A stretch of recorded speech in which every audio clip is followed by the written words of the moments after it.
নমস্কাৰ আপোনালোক সকলোকে পুনৰবাৰ টিকে মাইণ্ডৰ অন্য এটা ৰাতিপুৱাৰ ধামাকাদাৰ খবৰলৈ স্বাগতম জনাইছোঁ। অন্য দিনৰ দৰে আজিও আপোনালোকৰ বাবে দিনটোৰ কেইবাটাও গুৰুত্বপূৰ্ণ খবৰ লৈ আহিছোঁ। ভিডিঅ'টো প্ৰথমৰ পৰা শেষলৈকে চাই থাকিব।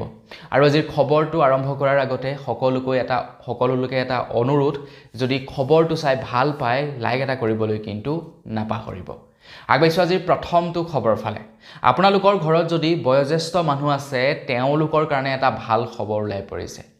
বয়োজ্যেষ্ঠ লোকসকলে এতিয়া ৫ লাখ টকালৈকে বিনামূলীয়া চিকিৎসা সেৱা লাভ কৰিব। তাৰ কাৰণে আপোনালোকৰ ঘৰৰ বয়োজ্যেষ্ঠজনক বনাই দিব লাগিব এটা আয়ুষ্মান কাৰ্ড। এতিয়া যিসকলৰ বয়স ৭০ বছৰ পাৰ হৈছে যিসকল লোকৰ, তো তেওঁলোকক ফ্ৰী ট্ৰিটমেণ্ট দিব ভাৰত চৰকাৰে, টোটেলি ফ্ৰী ট্ৰিটমেণ্ট, যি বেমাৰী নহওক কিয়। তো তাৰ কাৰণে আয়ুষ্মান কাৰ্ডখন থাকিব লাগিব আৰু সেই কাৰ্ডখন আপোনালোকে এতিয়া নিজেই বনাই দিব পাৰে। তো স্ক্ৰীনত আপোনালোকে যিটো QR কোড দেখা পাই আছে, এই QR কোডটো স্কেন কৰি আপোনালোকে এপ্লাই কৰিব পাৰিব,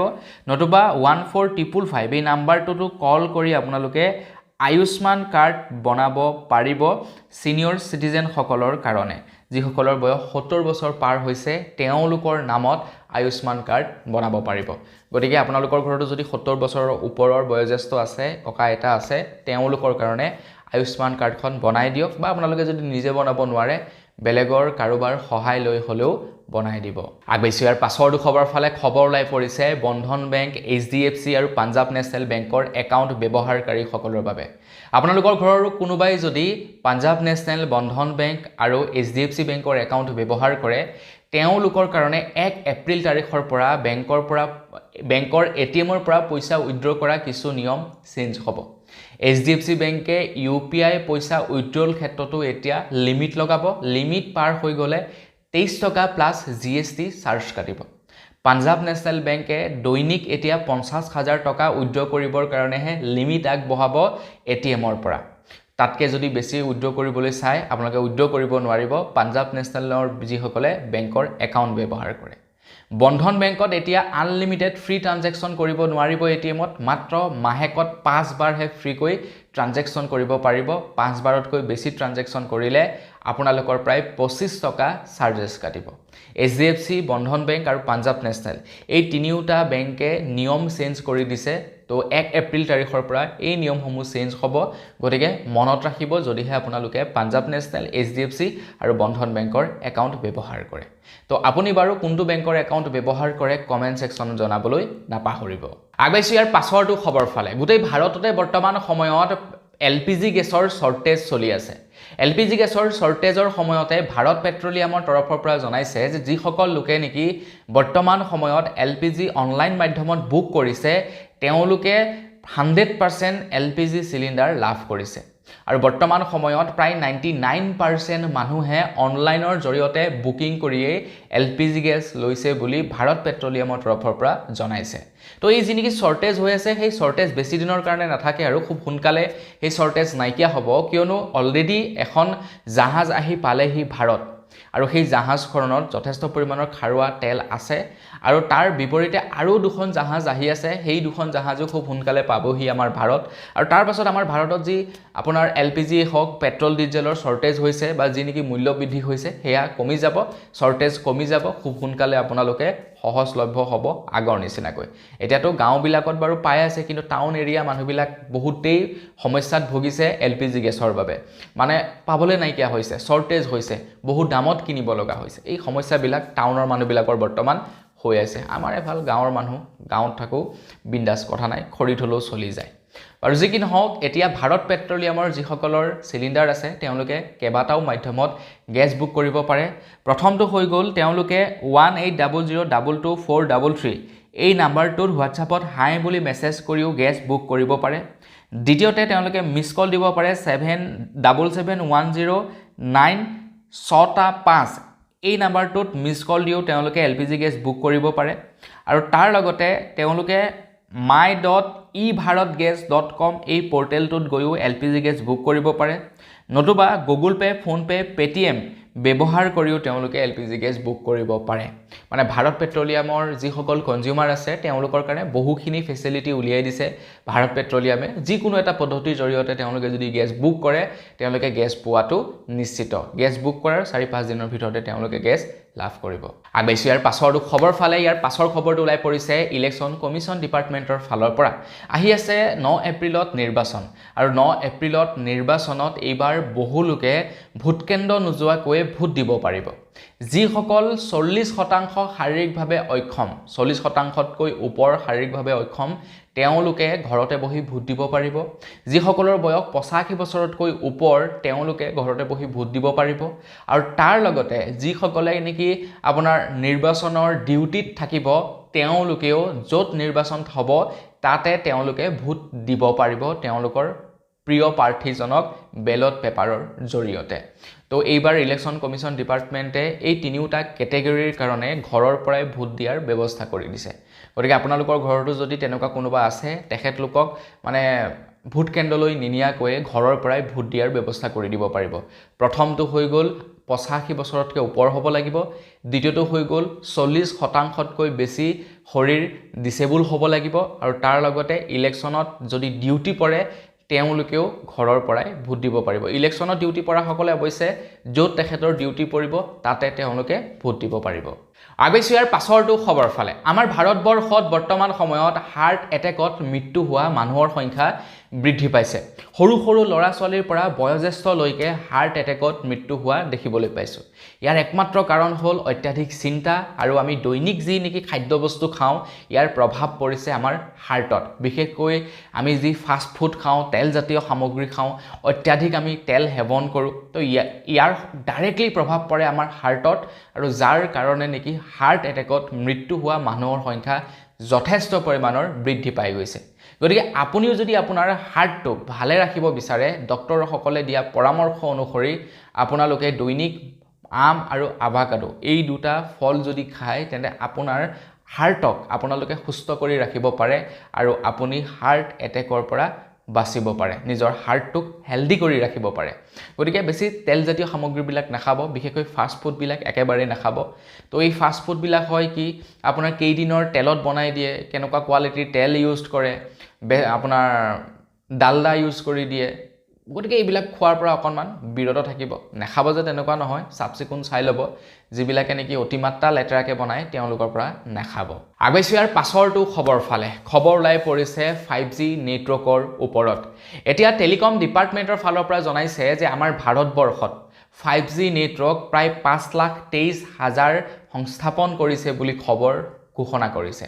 মানে গোটেই ভাৰতবৰ্ষত 5G নেটৱৰ্ক বিলাবৰ কাৰণে প্ৰায় 5,23,000 টাৱাৰ তেওঁলোকে বহাইছে তেওঁলোকে বুলি নহয় আৰু মানে কোম্পানীসমূহে 5,23,000 টাৱাৰ বহাইছে 5G নেটৱৰ্কৰ কাৰণে যাতে সকলোতে বেটাৰ কোৱালিটিৰ 5G কানেক্টিভিটি দিব পাৰে আৰু এতিয়া আমাৰ টেলিকম ডিপাৰ্টমেণ্ট এতিয়া 6Gৰ কাৰণে আগবাঢ়িছে বুলি জনাইছে খুব সোনকালে আপোনালোকে 6Gও লাভ কৰিব কিন্তু আটাইতকৈ দুৰ্ভাগ্যজনক কথাটো হৈ গ'ল 5,23,000 টাৱাৰ বহাইছে ঠিকই কিন্তু এতিয়াও এনেকুৱা বহু জায়গা আছে য'ত 5Gটো বাদেই দিয়ক 2Gও ভালকে নাপায় মানে ভালকে কল কৰিব নোৱাৰে এনেকুৱা জায়গা আছে গতিকে সেই জায়গাবিলাকত মোৰ মতে প্ৰথমে 5G দি লওক তাৰ পাছত 6Gৰ কাৰণে আগবাঢ়িব আগবাইছো ইয়াৰ পাছৰটো খবৰ ফালে এইখিনিতে এটা ভাল খবৰ ওলাইছে এটা বেয়া খবৰ ওলাইছে ইনকম টেক্সৰ ওপৰত তো যিসকলে দৈনিক ট্ৰেডিং কৰে আজিকালি বহুতো মানে নৱপ্ৰজন্মৰ যুৱক যুৱতী ওলাইছে যিবিলাকে নেকি দৈনিক ট্ৰেডিং কৰিয়ে তেওঁলোকৰ জীৱন নিৰ্বাহ কৰি আছে আৰু ট্ৰেডিংটো এটা বহুতেই ভাল ইনকম সোৰ্সেছ পইচা উপাৰ্জন কৰিবৰ কাৰণে যিসকলে ভালদৰে ট্ৰেডিং শিকি লয় তেওঁলোকে বহুত টকাৰ ইনকম কৰি থাকে গতিকে ট্ৰেডিংটো এটা বেয়া মানে ব্যৱস্থাপনা নহয় ভাল এটা ইনকম সোৰ্সেছ মোৰ এজন লগৰ আছিল গুৱাহাটীৰ আমি দুয়োজনে একেলগতে ইউটিউব ভিডিঅ' বনাবৰ কাৰণে ষ্টাৰ্ট কৰিছিলোঁ তো সি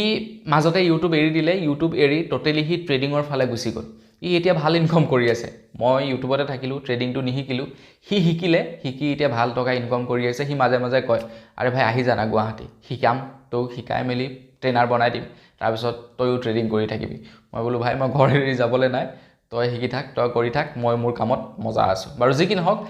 ভাল বেয়া নহয় আপোনালোকে যদি শিকিব বিচাৰে শিকিব পাৰে কিন্তু এই যে আপোনাৰ ইউটিউবাৰবিলাকে প্ৰমোট কৰি থাকে ট্ৰেডিং এপবিলাক তো সেইবিলাকত ভুলবশতও নকৰিব নহ'লে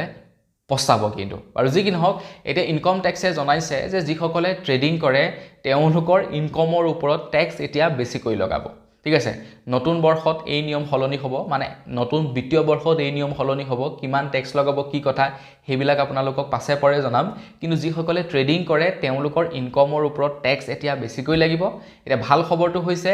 যিসকল লোকে নেকি বাহিৰলৈ পইচা প্ৰেৰণ কৰে তো তেওঁলোকৰ যিটো পইচা প্ৰেৰণ কৰে তাৰ ওপৰত 5% টেক্স লাগে এটা 5% টেক্স নালাগে মাত্ৰ 2% টেক্স লাগিব ধৰি লওক শিক্ষাৰ কাৰণে হওক বা মেডিকেলৰ কাৰণে হওক পইচা পঠাব লগা হয় বাহিৰত থকা মানুহবিলাকক তো বাহিৰত যিবিলাকে যায় তেওঁলোকে হয়তো ইনকম কৰিবৰ কাৰণে যায় নতুবা পঢ়িবৰ কাৰণে যায় নতুবা তেওঁলোকে ধৰি লওক আপোনাৰ মেডিকেলৰ কাৰণে যায় এটা যিসকলে ইনকম কৰিবলৈ যায় তেওঁলোককতো পইচা পঠাব নালাগে যিসকলে মেডিকেলৰ কাৰণে যায় তেওঁলোকক পইচা পঠাব লাগে যিসকলে পঢ়িবলৈ যায় তেওঁলোকক পঠাব লাগে পইচা এটা তেওঁলোকলে পঠিওৱা পইচাবিলাকৰ ওপৰত আগতে 5% টেক্স লাগিছিল এতিয়াৰে পৰা 2% টেক্স লাগিব গতিকে এই দুটা নিয়ম ইনকম টেক্সৰ ওপৰত সলনি হ'ব 1 এপ্ৰিল তাৰিখৰ পৰা তো বিতংভাৱে আপোনালোকক পৰৱৰ্তী সময়ত জনাই দিম কি নিয়ম সলনি হ'ব কি নহ'ব গতিকে এতিয়ালৈ মুঠতে এইটোৱে যে কিছু নিয়ম চেঞ্জ হ'ব আৰু ইনকম টেক্সৰ ওপৰত বেছি ইয়াৰ পাছৰটো খবৰ ফালে ইয়াৰ পাছৰ খবৰটো ওলাই পৰিছে আধাৰ কাৰ্ডৰ ওপৰত উদয় তৰফৰ পৰা জনাইছে যে আধাৰ কাৰ্ড যিসকলে নতুনকৈ আপডেট কৰিছে তেওঁলোকে এটা সমস্যাৰ সন্মুখীন হৈছে বিশেষকৈ যিসকলকে মোবাইল নাম্বাৰ আপডেট কৰি দিছে তেওঁলোকৰ এটা সমস্যা দেখিবলৈ পোৱা গৈছে তো তেওঁলোকৰ আধাৰ কাৰ্ডৰ পৰা কেয়াৰ অফৰ নামটো আঁতৰি গুচি গৈছে সবৰে নহয় কিছু লোকৰ কেয়াৰ অফৰ নামটো আঁতৰি গুচি গৈছে ধৰি লওক আপুনি আপোনাৰ এড্ৰেছটো আপডেট কৰিছিলে বা আপোনাৰ মোবাইল নাম্বাৰটো আপডেট কৰিছিলে বা আধাৰ কাৰ্ডখন আপডেট কৰিছিলে আপডেট কৰোঁতে আপোনাৰ কেয়াৰ অফৰ নামটো যিটো থাকিব লাগে সেই নামটো আঁতৰি গৈছে ধৰি লওক কেয়াৰ অফৰ আপোনাৰ দেউতাৰ নামো হ'ব পাৰে আপোনাৰ হাজবেণ্ডৰ নামো হ'ব পাৰে আপোনাৰ মাৰ নামো হ'ব পাৰে কেয়াৰ অফত তো সেই কেয়াৰ অফৰ নামটো আঁতৰি গৈছিলে এতিয়া উদয় তৰফৰ পৰা জনাইছে যে আপোনালোকে চিন্তা কৰিব নালাগে সহজ পদ্ধতিত আপোনালোকৰ কেয়াৰ অফৰ নামটো ভৰাই ল'ব পাৰিব তো তাৰ কাৰণে বৰ বিশেষ ডকুমেণ্টৰ প্ৰয়োজন নাই এখন সাপোৰ্টিং ডকুমেণ্ট দিলেই আপোনালোকে কেয়াৰ অফৰ নাম ভৰাই ল'ব পাৰিব বুলি জনাইছে আৰু সেই বস্তুটো আপোনালোকে নিজৰ মোবাইলতে কৰিব পাৰিব তো আপোনাৰো যদি তেনেকুৱা সমস্যা হৈছে এবাৰ চেক কৰি চাব যে আপোনালোকৰ অনলাইনত কেয়াৰ অফৰ নামটো আছে নে নাই ধৰি লওক আপোনাৰ ঘৰত থকা আধাৰ কাৰ্ডখন থাকিব পাৰে কেয়াৰ অফৰ নামটো কিন্তু অনলাইনত যদি নাথাকে সেইটো আপোনাৰ সমস্যা হ'ব তো আপোনালোকে চাব এবাৰ যদি আপোনালোকৰ অনলাইনত আপোনাৰ কেয়াৰ অফৰ নামটো নাথাকে তেনেহ'লে আপডেট কৰি ল'ব একদম বিনামূল্যে আপডেট হ'ব এটকাও দিব নালাগে এখন সাপোৰ্টিং ডকুমেণ্ট দি দিলেই হৈ গ'ল আগবাইছোঁ ইয়াৰ পাছৰটো খবৰ ফালে আমাৰ অসমৰ কংগ্ৰেছ পাৰ্টিৰ পৰা ইটোৰ পাছত সিটো নেতা এতিয়া বিজেপিলৈ যোৱা দেখিছোঁ অকল বিজেপিয়ে নহয় বিভিন্ন দললৈ যোৱা দেখা পাইছোঁ এতিয়া কংগ্ৰেছৰ হাই কামাণ্ডে আমাৰ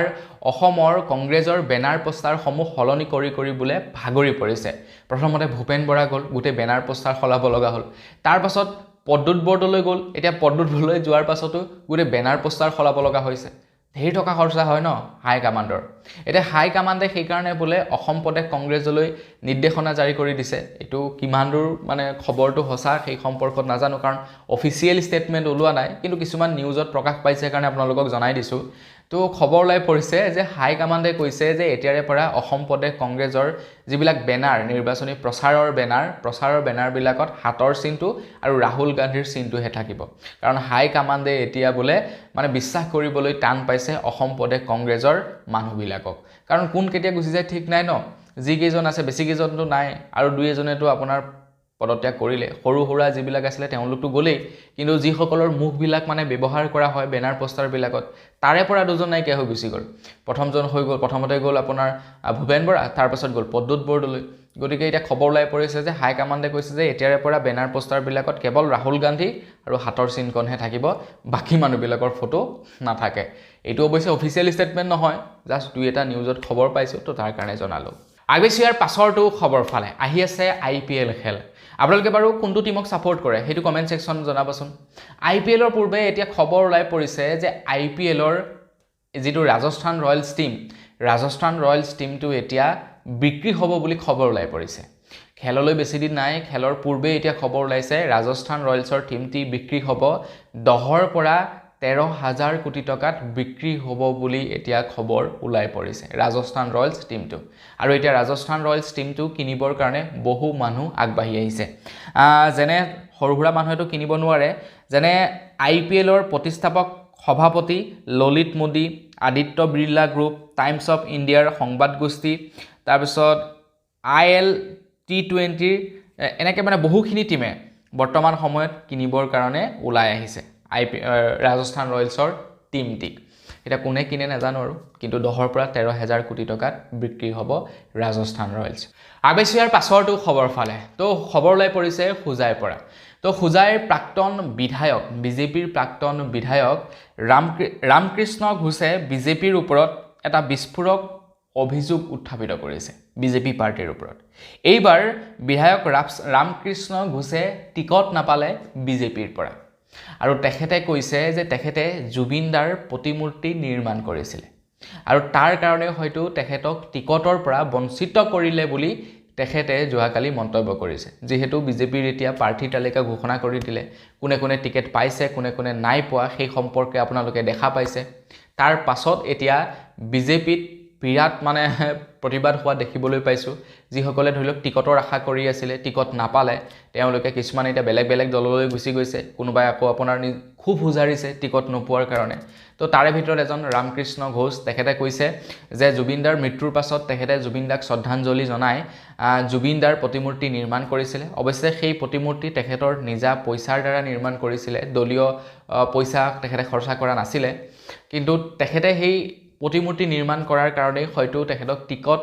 টিকটৰ পৰা বঞ্চিত কৰিলে বুলি তেখেতে মানে কৈছে। আৰু বাকী নাজানো, আৰু তেখেতে কোৱা কথাহে, তেওঁলোকৰ নিজৰ পাৰ্টিৰ মানুহে অভিযোগ দিয়া কথা, এইবিলাকক মানে ডাইৰেক্টলি সত্য বুলিও ক'ব নোৱাৰে। জাষ্ট খবৰটো ওলাইছে, জনাইছোঁ আপোনালোকক। আগবাইছোঁ ইয়াৰ পাছৰটো খবৰ ফালে। বিজেপিৰ টিকট ঘোষণা হোৱাৰ পাছতেই এতিয়া যিসকল বিজেপিৰ পুৰণি কৰ্মী আছিলে, যিসকলে নেকি টিকট পাম বুলি ভাবি আছিলে, তেওঁলোক এতিয়া খঙত অগ্নিশৰ্মা হৈছে। তেওঁলোকে অপেনলি এতিয়া হিমন্ত বিশ্ব শৰ্মাক তেওঁলোকে অপমানসূচক মন্তব্য কৰা দেখিবলৈ পোৱা গৈছে। এতিয়া একাংশ লোকে কৈছে তেওঁলোকে নিৰ্দলীয়ভাৱে নিৰ্বাচন খেলিব। তাৰ লগতে আকৌ বিজেপিৰ যথেষ্ট পুৰণি নেতা জয়ন্ত কুমাৰ দাস, তেখেতে দিলীপ শইকীয়া ডাঙৰীয়া দিনৰ পৰাই তেখেতে বিজেপিৰ কাম কাজ কৰি আহিছে। তেখেতে কৈছে যে তেখেতে নিৰ্দলীয়ভাৱে হ'লেও নিৰ্বাচন খেলিব, বা তেখেতে কি কৰিব, নতুনকৈ দল গঠন কৰিব। যিসকল লোক বিজেপিৰ পৰা টিকট পোৱা নাই, যিসকল লোক বিজেপি ত্যাগ কৰিছে, তেওঁলোকক লৈ তেখেতে এটা মানে দল গঠন কৰাৰ হুংকাৰ দিছে হিমন্ত বিশ্ব শৰ্মাদেৱক। তেখেতে হিমন্ত বিশ্ব শৰ্মাদেৱৰ ওপৰত বহু অভিযোগ উত্থাপিত কৰিছে। তেখেতে হিমন্ত বিশ্ব শৰ্মাদেৱৰ ওপৰত বহু মানে অপমানসূচক মন্তব্য কৰিছে। তেখেতে কৈছে যে মুখ্যমন্ত্ৰী হোৱাৰ আশাত মানে কংগ্ৰেছৰ পৰা মানুহবিলাক আনি এতিয়া বিজেপিত টিকট দিছে, আৰু পুৰণি যিবিলাক বিজেপি কৰ্মকৰ্তা আছে তেওঁলোকক বঞ্চিত কৰাইছে। তেখেতে কৈছে যে আমি ইমান বছৰে আপোনাৰ দলীয় কাম কাজ কৰিলোঁ, কিন্তু আমি আপোনাৰ হিন্দু মুছলিম এই ইছ্যুবিলাক পোৱা নাছিলোঁ, এই ইছ্যুবিলাক আমি এতিয়া পাবলৈ লৈছোঁ। এনেকুৱা ঢেৰ অভিযোগ উত্থাপিত কৰিছে। তো দেখা যাওক এইবাৰ নিৰ্বাচন কি হয় কি নহয়, মানে এইবাৰ উলট পালট হ'বলৈও কিন্তু আছে। এতিয়া কোনোবা কংগ্ৰেছৰ পৰা বিজেপিলৈ গৈছে, কোনোবা বিজেপিৰ পৰা কংগ্ৰেছলৈ আহিছে, কোনোবা অগপৰ পৰা বিজেপিলৈ গৈছে, কংগ্ৰেছলৈ আহিছে, মানে গোটেইখন উলট পালট। আৰু মানৱ ৰবীন দাই এনে কোৱা নাই যে এইবাৰ ইলেকশ্যন IPL-ৰ নিচিনা হৈছে। আগবাইছোঁ ইয়াৰ পাছৰটো খবৰ ফালে। খবৰ ওলাই পৰিছে আমাৰ সকলোৰে মৰমৰ জুবিন দাৰ শুনানিৰ ওপৰত। এতিয়া খবৰ ওলাই পৰিছে অসমৰ মুখ্যমন্ত্ৰী ডক্টৰ হিমন্ত বিশ্ব শৰ্মাদেৱে যোৱাকালি জনাইছে যে জুবিন দাৰ এতিয়া শুনানি প্ৰত্যেক দিনেই হ'ব বুলি জনাইছে। মানে জুবিন দাৰ হত্যাৰ গোচৰৰ শুনানি এতিয়া প্ৰত্যেক দিনেই হ'ব। তো ফাষ্ট ট্ৰেক আদালতৰ দায়িত্ব এতিয়া সত্ৰ আদালতক দিয়া হৈছে, আৰু এতিয়া প্ৰত্যেক দিনেই শুনানি চলিব। আগতে কি হয়, বহু দিনৰ মূৰে মূৰে শুনানি হয়, কেছটো দীঘলীয়া হৈ গৈ আছে ন, 6 মাহ হৈ গ'ল। কিন্তু এতিয়া আপোনাৰ প্ৰত্যেক দিনাই কি হ'ব, আপোনাৰ মানে শুনানি হ'ব। তো লুৰিণজ্যোতি গগৈয়ে কোৱা কথাটো কিন্তু মিছা হোৱা নাই। লুৰিণজ্যোতি গগৈয়ে কৈছিলে যে ফাষ্ট ট্ৰেক আদালত একেবাৰে ইলেকশ্যনৰ প্ৰাক মুহূৰ্তত হ'বগৈ, তাৰপাছত সেইটোকে এটা মানে ইছ্যু লৈ পিনি হিমন্ত বিশ্ব শৰ্মাদেৱে নিৰ্বাচনী প্ৰচাৰ চলাব, এনেকুৱা বুলি মন্তব্য কৰিছিলে লুৰিণজ্যোতি গগৈয়ে। অৱশ্যে সেইটো নোহোৱাও নহয়, সেইটোকে দেখিবলৈ পাইছোঁ। আগবাইছোঁ ইয়াৰ পাছৰটো খবৰ ফালে। ইয়াৰ পাছৰ খবৰটো ওলাই পৰিছে বিজেপি পাৰ্টিৰ ওপৰতেই। তো আপোনালোকক কৈছোঁৱেই, বিজেপি পাৰ্টিৰ বহু পুৰণি নেতা এতিয়া টিকটৰ পৰা বঞ্চিত হ'ব লগা হৈছে। সেইখিনিতে খবৰ ওলাই পৰিছে বিজেপিৰ এজন বহু পুৰণি নেতা, যিজন নেতাই নেকি হিমন্ত বিশ্ব শৰ্মাদেৱক বিজেপিলৈ আনিছিলে, সেই নেতাজনেই এতিয়া টিকটৰ পৰা বঞ্চিত হৈছে বুলি খবৰ ওলাই পৰিছে। তো সেই নেতাজন আন কোনো নহয়, সিদ্ধাৰ্থ ভট্টাচাৰ্য। তো তেখেতে এতিয়া টিকটৰ পৰা বঞ্চিত হৈছে মানে বিজেপি টিকটৰ পৰা বঞ্চিত হৈছে বুলি খবৰ ওলাই পৰিছে যিজন নেতাই নেকি মানে বিজেপি লৈ আনিছিলে কংগ্ৰেছৰ পৰা হিমন্ত বিশ্ব শৰ্মাক এটা সেই নেতাজনে টিকট নাপালে তো আপোনালোকে এইবাৰ মানে এইখন চাবচোন তেওঁলোকৰ নিৰ্বাচনী যিখন মানে টিকট প্ৰত্যাশীৰ তালিকা বা যিসকল নেকি যোনে যোনে টিকট পাইছে তো তাত বহুত মানে নতুন নতুন মানুহৰ নাম সোমাই আছে এতিয়া পুৰণাবিলাকে বেয়া পাইছে সেইটোতে আগবাইছোঁ ইয়াৰ পাছৰটো খবৰ ফালে ফাইনেলি এতিয়া কংগ্ৰেছ আৰু ৰাইজৰ দলৰ মাজত মিত্ৰতা হৈছে বুজাবুজি হৈছে আৰু এতিয়া ৰাইজৰ দলক 11খনকৈ আসন এৰি দিছে কংগ্ৰেছে 11খন আসন ক্ৰমে শিৱসাগৰ মৰিয়নি দলগাঁও ধিং চিচি বৰগাঁও ডিগবৈ বোকাঘাট মানস তেজপুৰ কলিয়াবৰ আৰু মাৰ্ঘেৰিটা এই 11টাকৈ সমষ্টি এৰি দিছে কংগ্ৰেছে ৰাইজৰ দলৰ কাৰণে আৰু ৰাইজৰ দল সন্তুষ্ট হৈছে এতিয়া পলিটিচিয়ানসকলক ধৰিব সঁচাকৈ নোৱাৰি অখিল গগৈয়ে কৈছিলে যে আমিতো মানে যিসকল প্ৰাৰ্থী আছে তেওঁলোকক কথা দি দিলোঁ গতিকে আমি আৰু এতিয়া মিত্ৰতা কৰিব নোৱাৰিম এতিয়া আকৌ মিত্ৰতা হৈ গ'ল কি যে হ'ব পলিটিচিয়ানসকলৰ আগৈছোঁ একেবাৰে শেষৰটো খবৰ ফালে একেবাৰে শেষৰ খবৰটো ওলাইছে লখিমপুৰৰ ৰঙা নদী সমষ্টিৰ পৰা মানে গোটেই অসমৰ ভিতৰতে এইবাৰ আটাইতকৈ চৰ্চিত হৈ থকা সমষ্টিটোৱে হৈছে ৰঙা নদী সমষ্টি তো ৰঙা নদী সমষ্টিত এইবাৰ এজন নতুন যুৱ নেতাক টিকট প্ৰদান কৰিছে বিজেপিয়ে নাম হৈছে ঋষিৰাজ হাজৰিকা এটা খবৰ ওলাই পৰিছে ঋষিৰাজ হাজৰিকাই টিকট পোৱাৰ পাছতেই সংবাদ মাধ্যমৰ আগত তেখেতে মন্তব্য কৰিছে তেখেতে কৈছে যে মোক বিজেপি ফালৰ পৰা টিকট দিছে তাৰ কাৰণে ধন্যবাদ তো তেখেতে কৈছে যে এতিয়া মোৰ প্ৰথম কাম হৈ গ'ল আমাৰ ৰঙা নদী সমষ্টিত যিসকল যুৱক যুৱতীয়ে হায়দৰাবাদ বেংগলোৰত গৈ কাম কৰি আছে তেওঁলোকক আমাৰ নিজৰ ঘৰলৈ উভতাই আনিব লাগে আৰু এই বস্তুটো মোৰ মানে ভাল লাগিছে আৰু মানুহজন বৰ বিশেষ বেয়া নহয় দেই মই পাৰ্টি হিচাপে ক'বলৈ যোৱা নাই প্ৰাৰ্থী হিচাপে ক'বলৈ গৈছোঁ মানে এজ এ হিউমেন বিং তেখেত মানুহজন বিৰাট ভাল বহুত মানে হেল্পফুল আগৰ পৰাই দেখি আহিছোঁ যেতিয়া নেকি তেখেত মানে পলিটিক্সৰ লগত দূৰ দূৰলৈকে সম্পৰ্ক নাছিলে তেতিয়াৰ পৰাই তেখেতে মানে কাম কৰি আহিছে ৰাইজৰ লগত ৰাইজৰ বাবে কাম কৰি আহে তাৰপিছত তেখেতে এতিয়া বেছি দিন হোৱা নাই তেখেতে এজ এ পলিটিচিয়ান হিচাপে ফেমাছ হোৱা কিন্তু আগতে সমাজকৰ্মী হিচাপে আমি চিনি পাইছিলোঁ এতিয়া এজ এ পলিটিচিয়ান হিচাপে মানে চিনাকি হৈছে আৰু মানুহৰ মাজত আৰু টিকেটো পালে বিজেপিৰ পৰা গতিকে ভাল কাম কৰিছে সেইকাৰণে ভাল দেখিছে তাৰ কাৰণে টিকট দিছে তো ইলেকশ্যনত জিকে নিজিকে সেইটো পাছৰ কথা কিন্তু মানুহজন ভাল সেইটো কৈছোঁ পাৰ্টি হিচাপে নহয় তো সেইটোৱে আৰু কিন্তু তেখেতে যিটো মন্তব্য কৰিছে ভাল লাগিছে মানে তেখেতে কৈছে যে মোৰ প্ৰথম কাম হৈ গ'ল হায়দৰাবাদ বেংগলোৰত যিসকল আমাৰ ৰঙা নদী সমষ্টিৰ ভাই বন্ধু আছে তেওঁলোকক আনিব লাগে তো সেইটো তেখেতৰ প্ৰথম কাম তো বন্ধুসকল তো আজিৰ ভিডিঅ' জনাবলগীয়া খবৰ ইমানকেইটাই আছিলে তো খবৰকেইটা জানি কেনে পালে আপোনালোকে কমেণ্ট ছেকশ্যনত জনাব যদি ভাল লাগিলে লাইক এটা কৰিব চেনেলটো ছাবস্ক্ৰাইব কৰা নাই ছাবস্ক্ৰাইবটো কৰি ল'ব পুনৰ এটা লগ কৰাৰ খাতিৰত বিদায় মাগিছোঁ ধন্যবাদ জয় অসম